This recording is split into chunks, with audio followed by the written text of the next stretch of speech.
Mr. Iscariot, Mr. Iscariot, I don't know if you can hear me, but I just wanted to introduce myself, if I could. I'm Butch Honeywell, and I was the foreman at the jury trial there, and well, we found you guilty, Mr. Iscariot. I'm real sorry about that. Well, I bought you a 12-pack of beer. Well, I guess it's more of a 5-pack now. Anyways, I don't know if you drink beer, but it's good stuff. I'll just set it down here.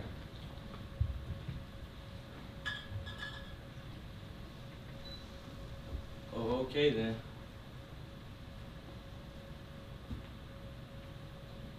So, I think I'm dead, Mr. Iscariot. And I'm a little concerned about that, because I don't think my soul was ready for judgment in this here purgatory. And I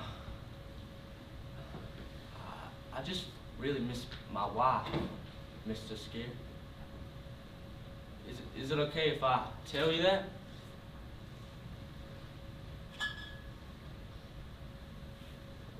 I remember the first night I'd seen my wife.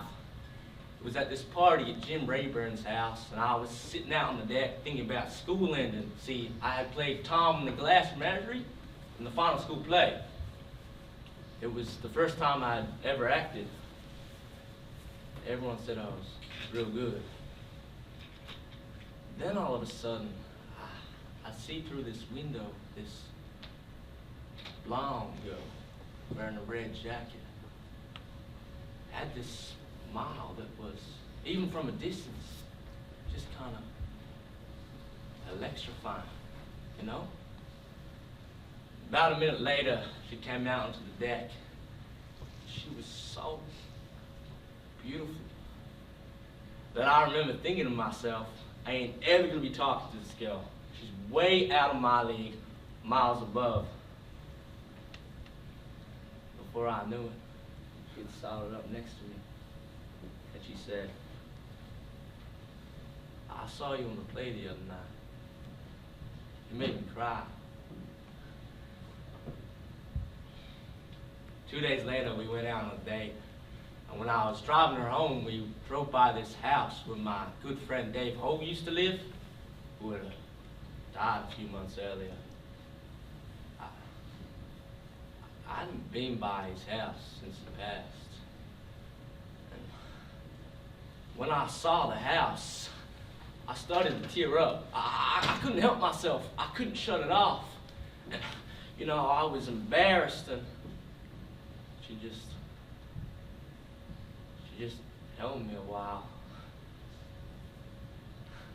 And you know, tears and snot and whatnot poured from me under her white little sweater.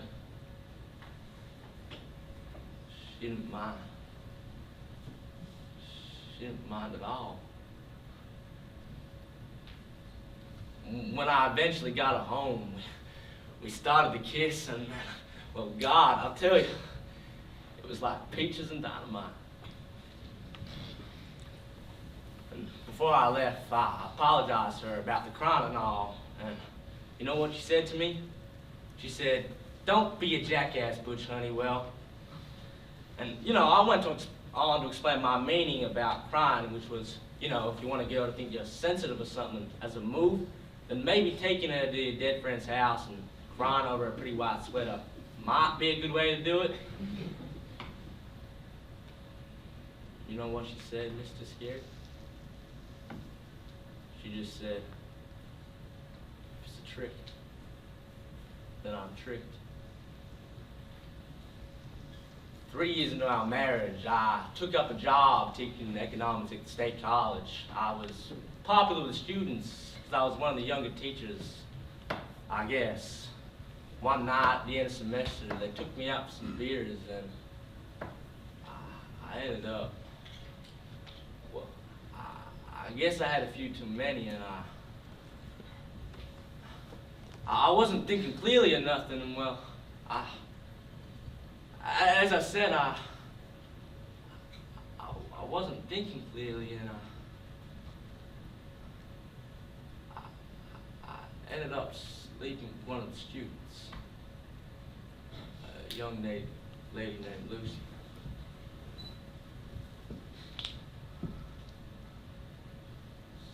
Sorry. I've never told no one that before. I went home that night, got into bed with my wife, drunk as a skunk. And I remember before I passed out, I was looking at her. She was so peaceful. And I dreaming, making these cute little sounds as she slept.